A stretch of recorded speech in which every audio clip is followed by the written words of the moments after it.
خلاصہ یہ کہ ضرر عام میں یہ قاعدہ مطلقاً جاری ہوتا ہے، جبکہ ضرر خاص میں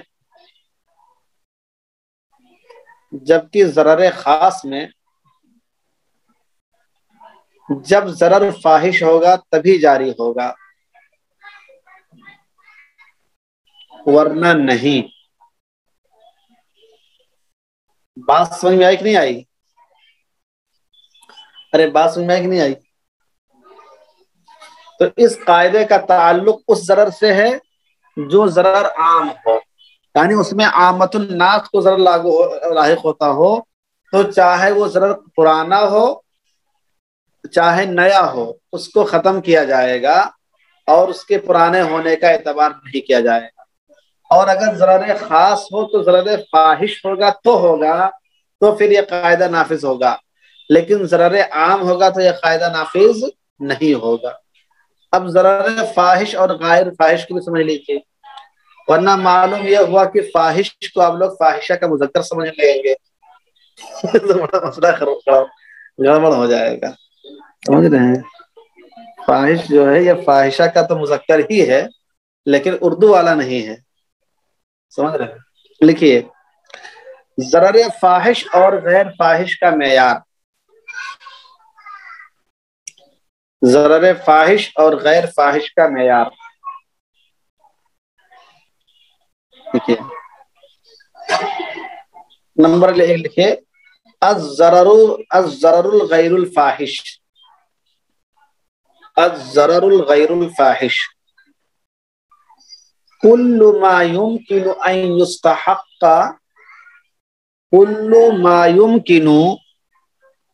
أن يستحق على الغير، كل ما يمكن أن يستحق على الغير بوجه من الوجوه الشرعية، بوجه من الوجوه الشرعية، بوجه من الوجوه الشرعية، فهو ليس بضرر فاحش، فهو ليس بضرر فاحش،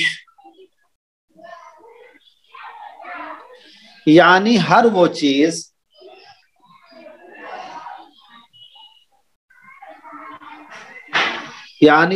چیز جس کا استحقاق شرعی نقطۂ نظر سے، جس کا استحقاق شرعی نقطۂ نظر سے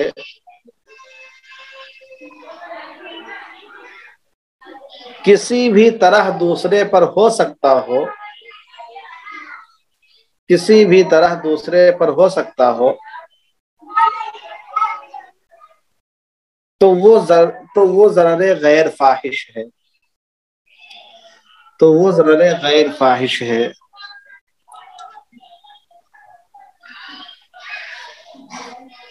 جیسے حالت حمل میں عورت کو ضرر پہنچنا، جیسے حالت حمل میں عورت کو ضرر پہنچنا، پڑھائی کے لیے مار کھانے کی تکلیف اٹھانا،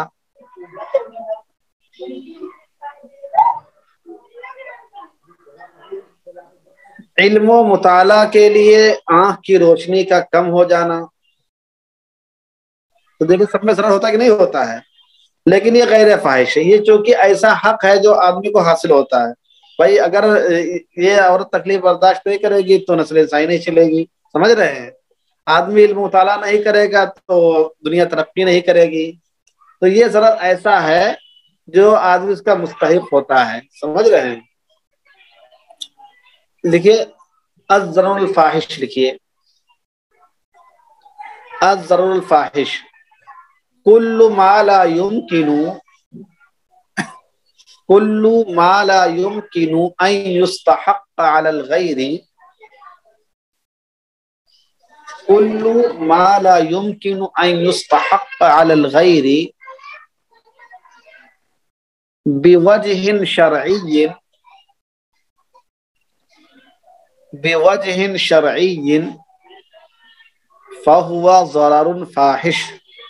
اور لوگ اپنی ویڈیو کھول لیں تاکہ نظر آئے مولانا کفیل صاحب، سہیل، ثاقب، جنید، قمر، تاکہ ہمیں یہ لگے کہ بھائی محنت سے کام ہو رہا ہے، سامنے نظر آتے ہیں تو اچھا لگتا ہے. کیا ہے الضرر الفاحش كل ما لا يمكن ان يستحق على الغير بوجه شرعي فهو ضرر فاحش ويرفع مهما قديما ويرفع مهما قديما.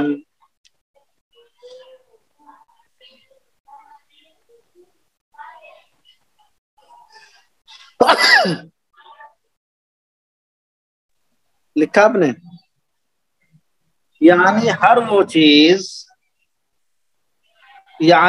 وہ چیز جس کا استحقاق دوسرے پر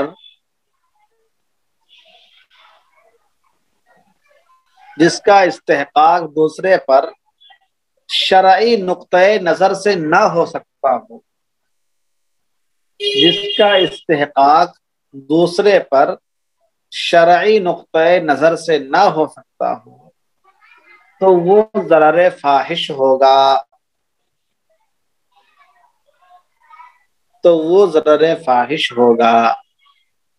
اور اس ضرر کو دور کیا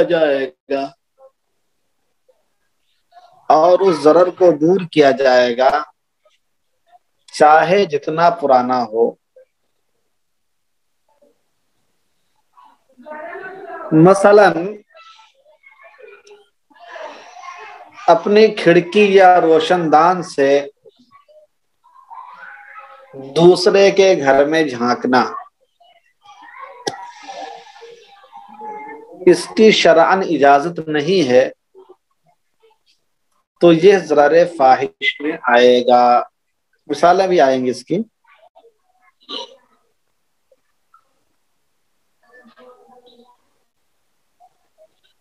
سمجھ میں آئے کہ نہیں آیا آپ کو؟ ضرر کی قسمیں آئی. آپ لوگ اب تک پتہ ہے کتنے لوگوں کو ضرر پہنچا چکے ہوں گے، لیکن نہیں معلوم ہے کون سے قسم والا پہنچا رہے ہیں. آج سے آپ لوگ اعلیٰ وجہ البصیرہ کسی کو ضرر پہنچا سکتے ہیں، پورے بصیرت کے ساتھ ضرر پہنچا سکتے ہیں. کون سے ضرر پہنچا رہا ہوں، سمجھ رہے ہیں؟ تو یہ ہے ضرر. اب تک کہ آپ کے سامنے قاعدے کا ترجمہ آ گیا، قاعدے کی اصل آ گئی، قاعدے کی تشریح آ گئی، ضرر کی دونوں قسمیں آ گئیں، ابتلا کے اعتبار سے بھی، کیفیت کے اعتبار سے. اور یہ قاعدہ کس ضرر والے میں کام آئے گا، بنیادی طور پر کون سے ضرر کا مخاطب یہ قاعدہ ہے، یہ بات بھی آپ کے سامنے آ گئی کہ اس قاعدے کا تعلق ضرر عام سے مطلقاً ہے، اور ضرر خاص میں جب ضرر فاحش ہوگا تب ہے، اور ضرر اگر عام ہوگا تو پھر اس سے اس کا تعلق نہیں ہے، بلکہ اس سے پہلے والا جو قاعدہ تھا القدیم اترک والا قدم ہی، وہ والا کام آئے گا. حوالہ لکھ لیجیے ان باتوں کا. لکھیے شرح القواعد الفقہیہ، شرح القواعد الفقہیہ صفحہ 103، صفحہ 103.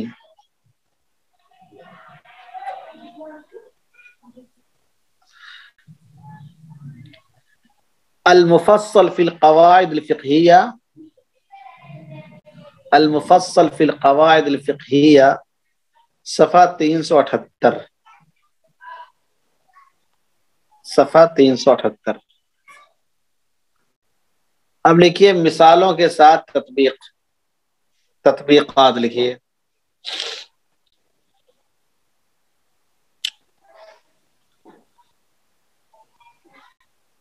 اگر کسی شخص کا بہت پرانا گھر ہو، اگر کسی شخص کا بہت پرانا گھر ہو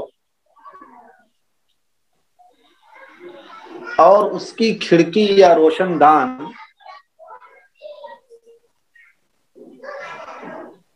اس طرح لگا ہوا ہو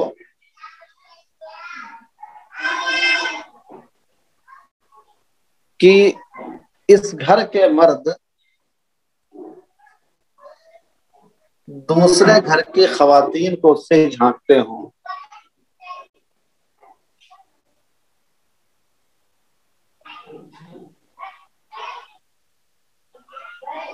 تو اس آدمی کو اس بات کا حق حاصل ہوگا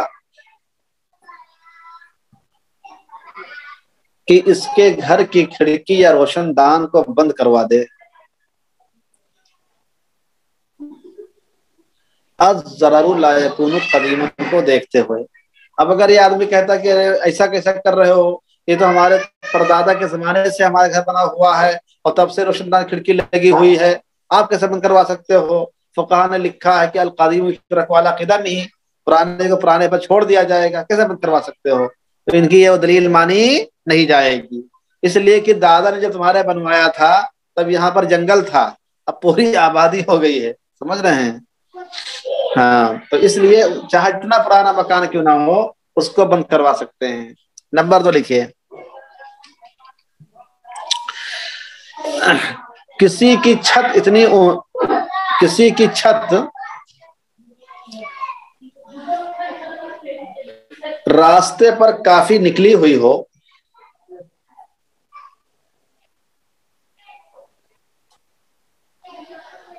جس کی وجہ سے آنے جانے والی گاڑیوں کو دقت ہو، آنے جانے والی گاڑیوں کو دقت ہو،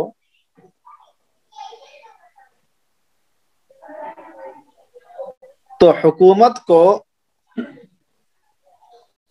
اور قاضی کو حق حاصل ہوگا کہ اس کی چھت کا وہ حصہ توڑوا دیں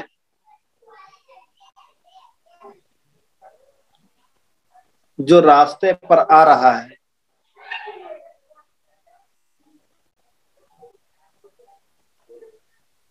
اب ضرور لا یکون قدیمت کو دیکھتے ہوئے اس کی مثالیں آپ کو زیادہ ملیں گی وہاں، جو جیسے پرانی دلی چلے جائیں، پرانی ممبئی چلے جائیں، تو معلوم ہو کہ آج سے 70 سال 80 سال پہلے گھر بنا تھا تو اس کی جو وہ اونچا تھا تو راستہ لیکن اونچا تھا. راستہ وہ پڑھتے پڑھتے جب 5-6 ماہ راستہ پڑا تو راستہ اچھا خاصا اونچا ہو جاتا ہے. اب آدمی کو چلنے پھرنے میں دقت ہوتی ہے، جو لوگ آتے ہیں وہ اپنا سر جھکا کے چلتے ہیں، سمجھ رہے ہیں؟ اپنا سر جھکا کے چلتے ہیں. گاڑیوں کو دقت ہوتی ہے وہاں سے گزرنے میں، موٹر سائیکل والے کیا کرتے ہیں؟ نیچے کر کے سر کر کے جاتے ہیں، تو بہت دقت ہوتی ہے اس طریقے سے. تو حکومت کو حق حاصل ہے کہ ضرر عام کو دیکھتے ہوئے اس حصے کو جو راستے پہ آ رہا ہے توڑوا دے. نبتی لکھیے. کسی شخص کا کیبل، چاہے وائی فائی کا کیبل ہو، چاہے لائٹ بجلی کا کیبل ہو، چاہے اینٹینا کا کیبل ہو، کسی شخص کا کیبل اتنا نیچا ہو کہ آنے جانے والے لوگوں کو حادثہ ہو جاتا ہو،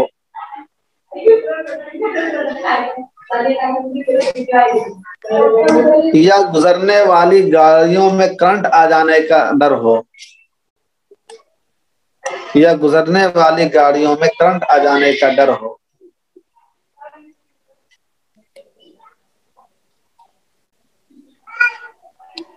تو حکومت کو حق حاصل ہو، تو حکومت کو اور محلے کے لوگوں کو حق حاصل ہوگا کہ زبردستی اس کی کیبل کو اونچا کروائیں. الضرر لا یکون قدیما کو دیکھتے ہوئے.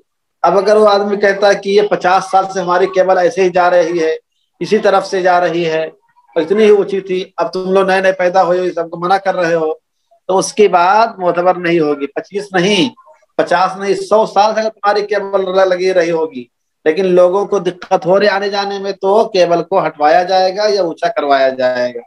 اس کی کہاں سے آپ کو مل رہی ہیں؟ اسی قاعدے کی روشنی میں مسائل آپ حل کر سکتے ہیں. لکھیں نوٹ. القدیم یترک علی قدمہ،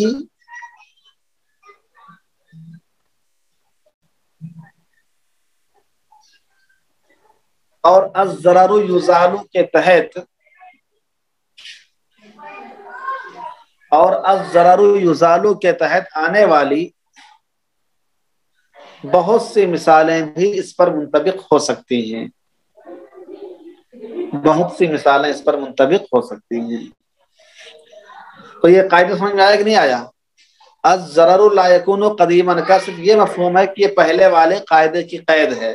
پہلے بات آئی تھی کہ جو کوئی چیز اگر پرانے زمانے سے چلی آ رہی تو اس کو باقی رکھا جائے گا، لیکن ہر چیز کو باقی نہیں رکھا جائے گا. اگر وہ چیز ایسی ہے جو عوام الناس کے ضرر کا باعث ہو یا کسی خاص آدمی کے لیے ضرر فاحش کا باعث ہو تو پھر اس کو باقی نہیں رکھا جائے گا بلکہ ختم کیا جائے گا. اتنا ہی خلاصہ ہے اس کا. بات سمجھ آئی؟ اس کی پوری تفصیلات جو ہو سکتی تھی وہ ہم نے آپ کے سامنے بیان کر دی ہیں. اب چلتے اس کے بعد کا قاعدہ دیکھتے ہیں. قاعدہ سمجھ میں آیا کہ نہیں آیا بتائیے.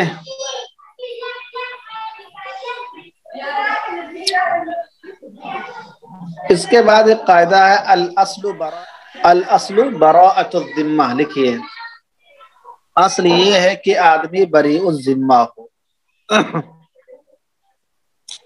لکھیے تاصیل. اس قاعدے کی اصل کیا ہے؟ تاصیل.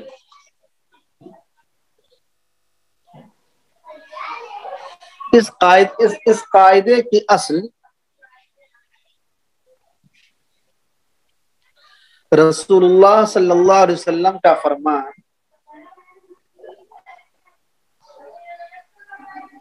البینۃ علی المدعی والیمین علی المدعی علیہ ہے. البینۃ علی المدعی والیمین علی المدعی علیہ ہے. اس حدیث میں محل استدلال یہ ہے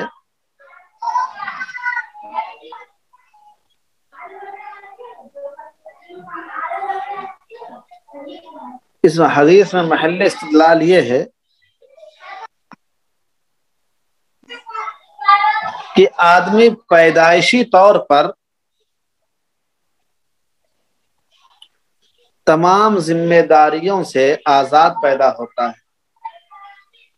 آدمی پیدائشی طور پر تمام ذمہ داریوں سے آزاد پیدا ہوتا ہے. اب اگر اس پر کوئی شخص دعویٰ کرتا ہے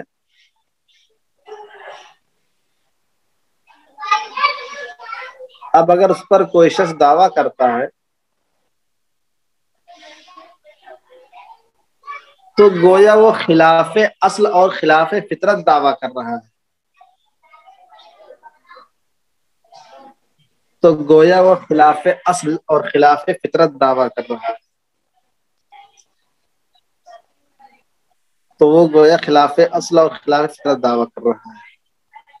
اسی لیے رسول اللہ صلی اللہ علیہ وسلم نے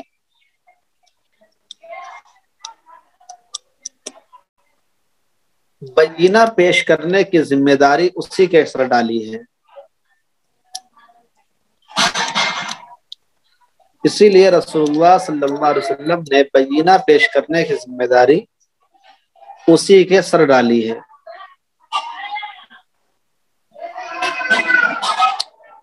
گویا رسول اللہ صلی اللہ علیہ وسلم نے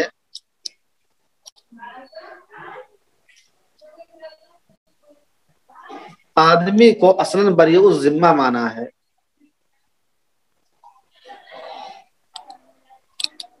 گویا رسول اللہ صلی اللہ علیہ وسلم نے اصلاً آدمی کو بریء الذمہ مانا ہے. اسی بات کو پیش نظر رکھتے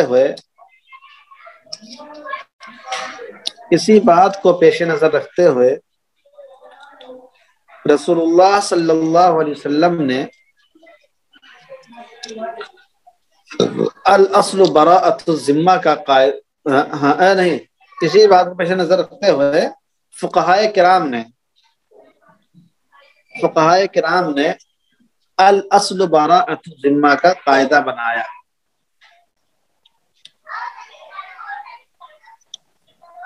حوالہ لکھیے موسوعۃ القواعد الفقہیہ للندوی. موسوعۃ القواعد الفقہیہ للندوی جلد 1 صفحہ 163. جلد 1 صفحہ 163. جلد 1 صفحہ 163 لکھا ہم نے. قاعدے کی تشریح لکھیے. قاعدے کی تشریح. اس قاعدے میں خصوصی طور پر یہ بات بتائی گئی ہے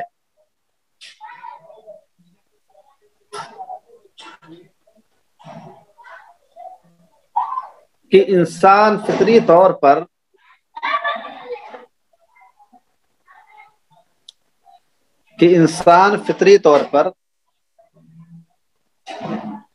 تصرفات اور ذمہ داریوں سے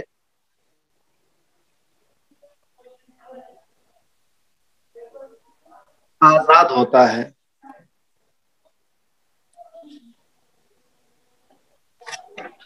آزاد ہوتا ہے. اس لیے اس کی فطرت کا تقاضا ہے کہ اس کے اوپر کوئی ذمہ داری عائد نہ ہو.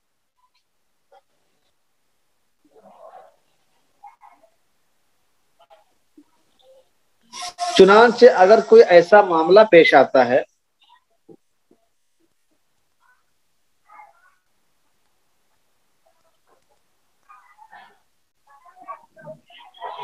جس میں ایک طرف اس پر ذمہ داری کی بات ہوتی ہے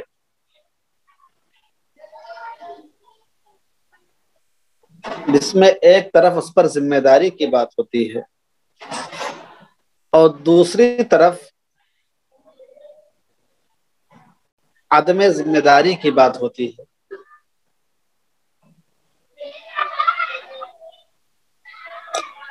اور اس سلسلے میں کوئی بینہ یا دلیل نہیں ہے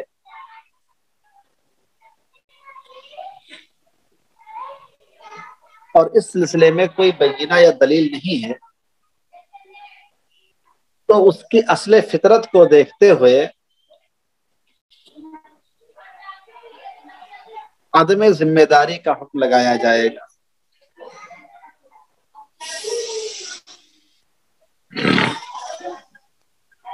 مثلا کوئی شخص کہتا ہے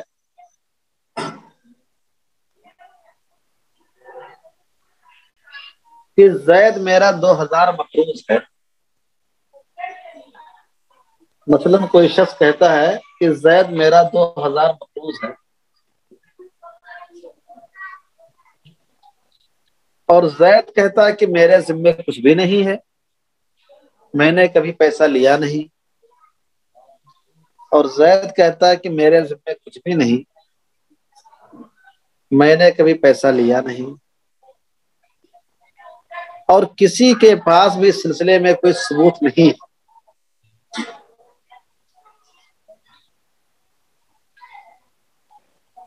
تو الاصل براءۃ الذمہ کو دیکھتے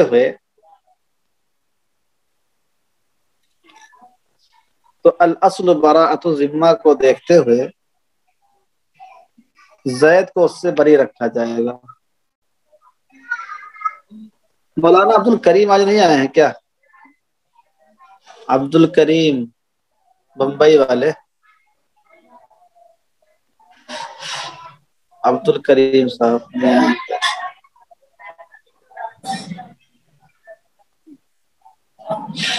ٹھیک ہے، حوالہ لکھیے. جی قسم کیا کہتے ہیں، قاضی کے اس پہ ہے، قاضی اس سے قسم بھی لے سکتا ہے اگر اس کو جھوٹ کا شبہ ہو تو. سمجھ رہے ہیں؟ عام اصول کا تقاضا بھی ہے کہ قسم لے کر اس کی فطرت کو دیکھتے فیصلہ کیا جائے گا. تو کہاں گیا؟ ہاں حوالہ لکھیے المدخل الفقہی العام، المدخل الفقہی العام، جلد 2 صفحہ 970. جلد 2 صفحہ 970.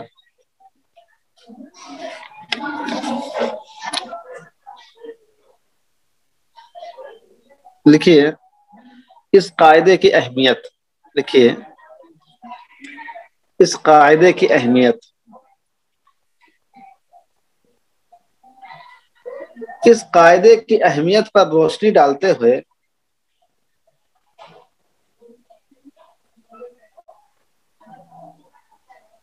اس قاعدے کی اہمیت پر روشنی ڈالتے ہوئے ڈاکٹر علی احمد ندوی، ڈاکٹر علی احمد ندوی اور علامہ خالد العطاسی،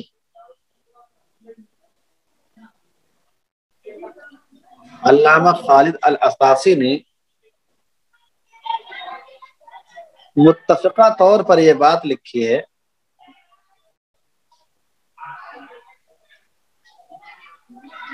کہ یہ قاعدہ جس قدر اہم ہے، کہ یہ قاعدہ جس قدر اہم ہے اسی قدر پیچیدہ، اسی قدر پیچیدہ بھی ہے۔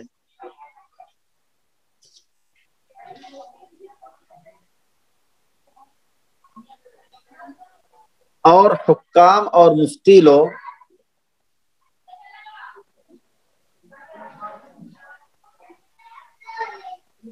اس قاعدے کے سلسلے میں لغزش کا شکار ہو جاتے ہیں۔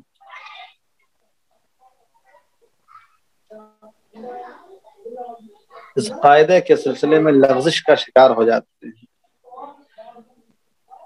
چنانچہ نئے مسائل اور فتاوی کی تطبیق میں، چنانچہ نئے مسائل اور فتاوی کی تطبیق میں اچھی طرح متنبع رہنا ضروری ہے۔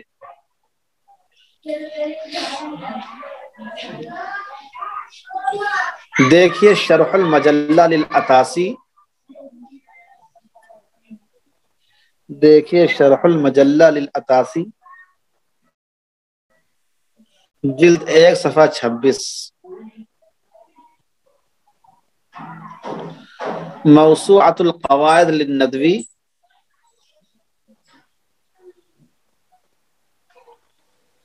جلد 1 صفحہ 165،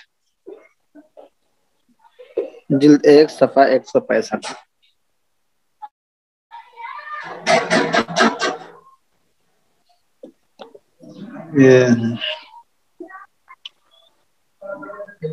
یہ میں نہیں پہچان پا رہا ہوں۔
قاعدہ اور قانون ہے۔ چنانچہ شیخ زرقہ لکھتے ہیں، چنانچہ شیخ زرقہ لکھتے ہیں انہ یستعمل بمعنى القانون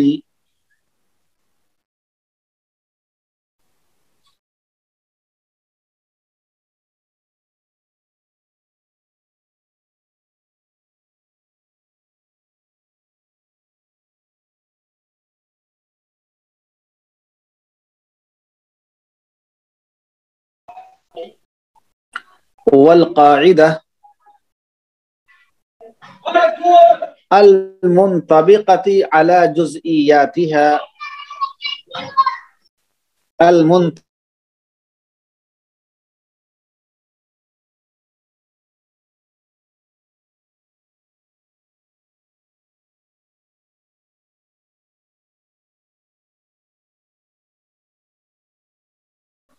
یعنی یہ قاعدہ القانون اور القاعدہ دونوں معنی استعمال ہوتا ہے، یہاں پر قانون و قاعدہ ہی کی مراد لی گئی ہے۔ حوالہ لکھے شرح القواعد صفحہ 87، شرح القواعد للزرقاء صفحہ 87۔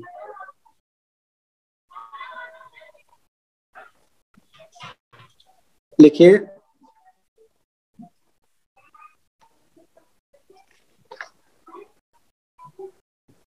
براءت کی دو قسمیں، لکھیے براءت کی دو قسمیں، براءت کی دو قسمیں ہوتی ہیں۔ نمبر ایک براءت اسقاط،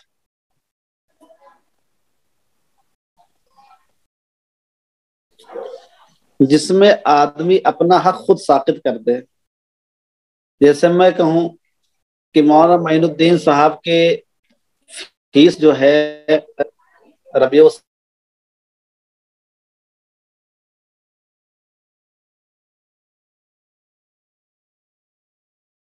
کہو کہ مولانا صاحب اچھا کیا آپ نے ساخت کر دی۔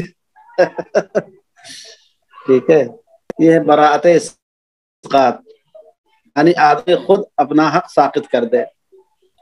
نمبر دو براءت استعفا، براءت استعفا یعنی آدمی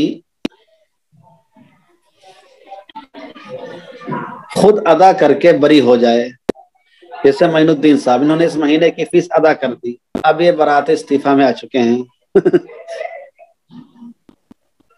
ٹھیک ہے، اب لکھیے اس قاعدے میں، اچھا ہاں، اس قاعدے میں یہ دونوں براءت مراد ہیں۔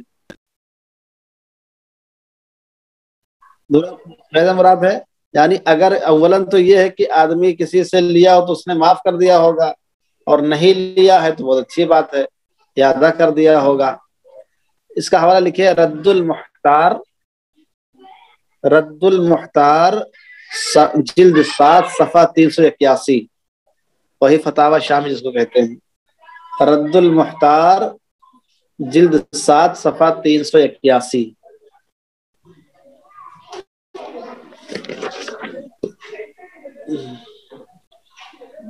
تو یہ تفصیل آپ کے سامنے آ گئی کہ الاصل براءت الذمہ کا ترجمہ کیا ہے، اس کی اصل کیا ہے، اس کا مفہوم کیا ہے، اس قاعدے کی اہمیت کیا ہے، الاصل سے مراد کیا ہے، براءت سے مراد کیا ہے۔ اب باقی بچ گیا الذمہ کا، یہ تو ابھی لکھا دیں ہم، الذمہ کسے کہتے ہیں، تو لکھ لیجئے،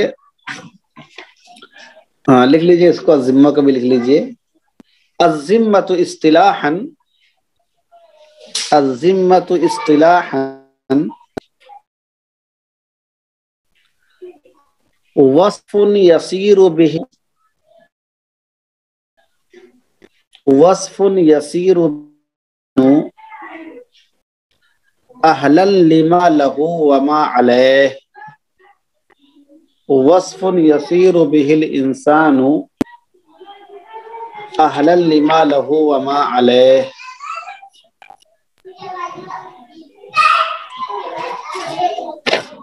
یعنی ذمہ کہتے ہیں ایسے وصف کو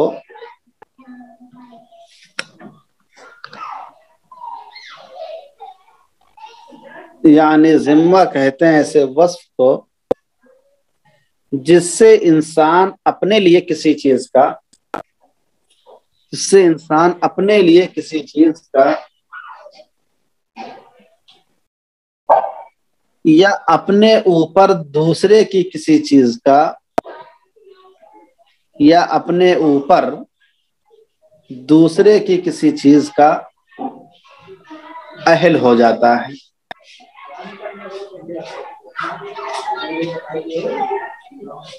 مثلا کوئی آدمی موبائل خریدتا ہے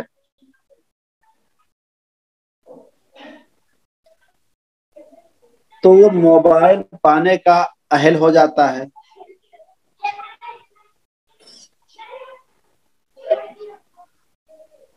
جبکہ ثمن کی ذمہ داری بھی اس پر عائد ہو جاتی ہے۔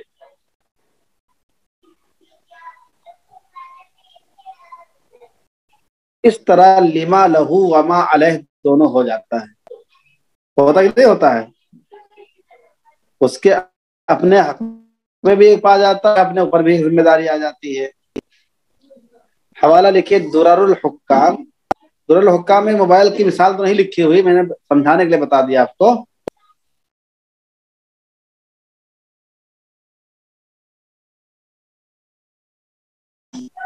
درر الحکام جلد 1 صفحہ 25۔ تو الاصل براءۃ الذمہ، اصل یہ ہے کہ آدمی ذمہ داریوں سے فارغ ہو، ذمہ داریوں سے بری ہو۔ اس کی پوری تشریح آپ کے سامنے الحمدللہ آ گئی ہے، اس قاعدے کا پورا چٹا بچہ آ گیا۔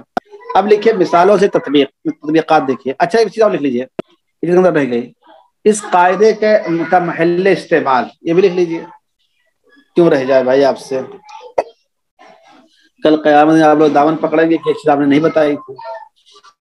اس قاعدے کا محل استعمال لکھیے۔ اس قاعدے کا زیادہ تر استعمال بیوع بے کی جمع بیوع، اجارہ، عاریت، عاریت عین سے، عاریت، ودیعت، اقرار، اقرار، غصب، قرض اور ضمانات وغیرہ میں ہوتا ہے۔ گویا معاملات مالیہ سے اس قاعدے کو خاص تعلق ہے۔ وجے مالیہ نہیں لکھنا، وجے مالیہ تو بھاگ گیا انگلینڈ، معاملات مالیہ لکھنا، سمجھ رہے ہیں، معاملات مالیہ سے اس کو خاص تعلق ہے۔ حوالہ لکھیے القواعد الفقہیہ وتطبیقاتها في المذاهب الأربعة، القواعد الفقہیہ وتطبیقاتها في المذاهب الأربعة، جلد 1 صفحہ 143، جلد 1 صفحہ 143،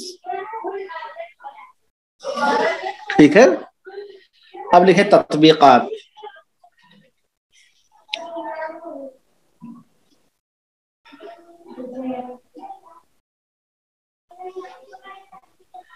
کوئی شخص کسی کے بارے میں کہتا ہے، کوئی شخص کسی کے بارے میں کہتا ہے کہ اس نے میرا پیسہ چرا لیا ہے،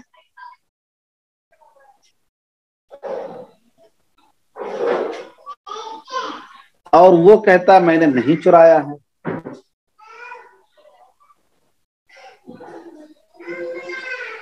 اور وہ کہتا ہے کہ میں نے نہیں چرایا ہے، اور کسی کے پاس کوئی دلیل بھی نہیں ہے،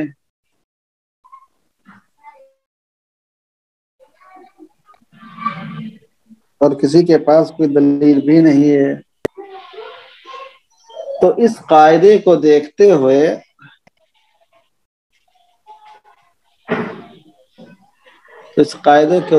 دیکھتے ہوئے اس کو چور قرار نہیں دیا جائے گا،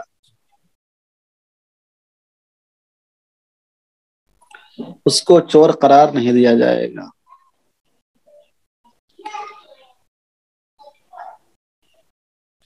ایک مثال اور لکھیے،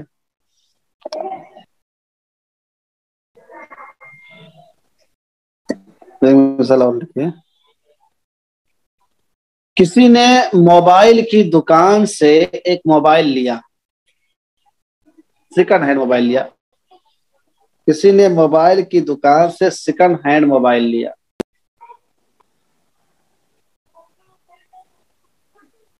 اور اس کی رسید نہیں بنوائی،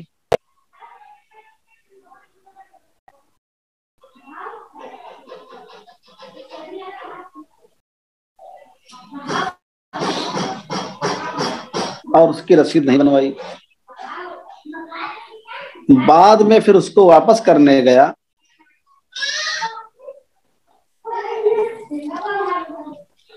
بعد میں پھر اس کو واپس کرنے گیا تو دکاندار نے کہا کہ 5,000 میں لے کر گئے تھے.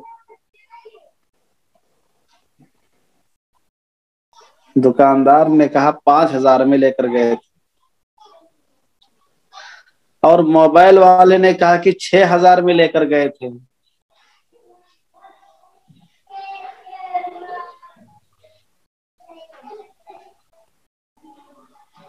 اور اس سلسلے میں ثبوت کسی کے پاس نہیں ہے. موبائل والا کہہ رہا ہے کہ 6,000 میں لے کر گئے تھے, ہم کو 6,000 روپیہ واپس دو. تو دکان والا کہہ رہا ہے کہ 5,000 میں لے گئے تھے, 5,000 روپیہ لو, اپنا میرا موبائل واپس کرو. تو اب کس کی بات مانو گے؟ تو الاصل براءۃ الذمہ کو دیکھتے ہوئے صرف 5,000 دینا لازم ہوگا, کیونکہ وہ جو موبائل والا ہے وہ 1,000 روپیہ زیادہ مانگ رہا ہے نا. موبائل والا 1,000 روپیہ زیادہ مانگ رہا ہے اور دکان والا 1,000 روپیہ کم دینا چاہ رہا ہے. تو گویا کہ وہ اصل کے خلاف دعویٰ کر رہا ہے, ثبوت کسی کے پاس نہیں ہے, تو اس قاعدے کو دیکھتے ہوئے صرف 5,000 روپیہ دینا ہوگا. ایک مثال اور لکھیے. کسی شخص نے کرائے کی دکان میں کمپیوٹر سینٹر قائم کیا. کسی شخص نے کرائے کی دکان میں کمپیوٹر سینٹر قائم کیا.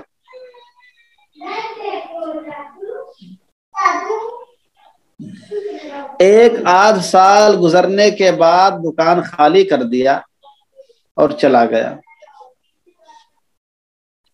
ایک آدھ سال کے بعد دکان خالی کر دیا اور چلا گیا.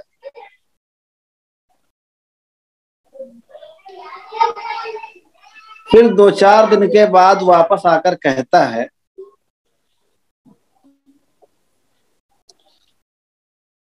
پھر 2-4 دن کے بعد واپس آ کر کہتا ہے کہ میرا ایک لیپ ٹاپ یہاں رہ گیا تھا.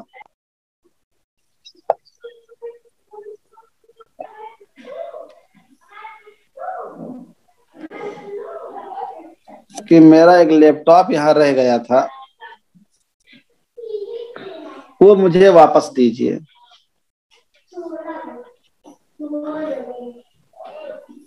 دکان کا مالک کہتا ہے کہ مجھے نہیں معلوم, مجھے ملا ہی نہیں ہے. دکان کا مالک کہتا ہے مجھے ملا ہی نہیں لیپ ٹاپ بھائی.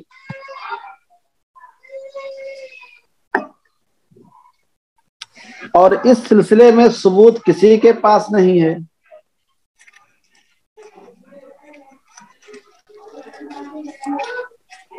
تو الاصل براءۃ الذمہ کو دیکھتے ہوئے الاصل براءۃ الذمہ کو دیکھتے ہوئے مالک کے دکان پر لیپ ٹاپ کی قیمت لازم نہیں ہوگی.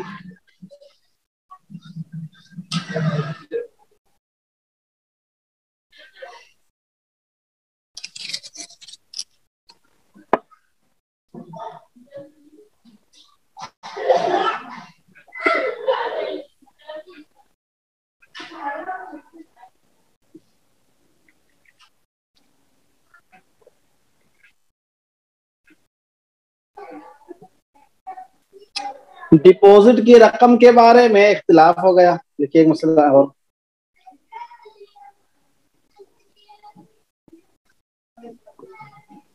ڈپوزٹ کی رقم کے بارے میں اختلاف ہو گیا. مکان مالک کہہ رہا ہے کہ 1.5 لاکھ روپیہ جمع کیا تھا.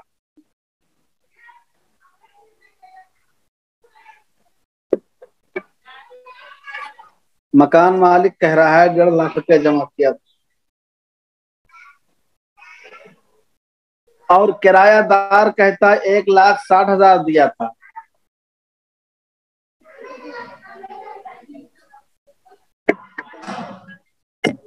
ایک 1,60,000 دیا تھا. اور اس سلسلے میں ثبوت کسی کے پاس نہیں ہے.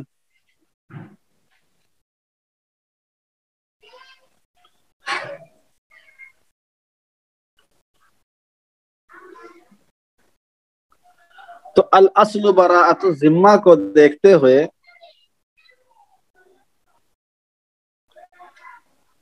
مکان مالک پر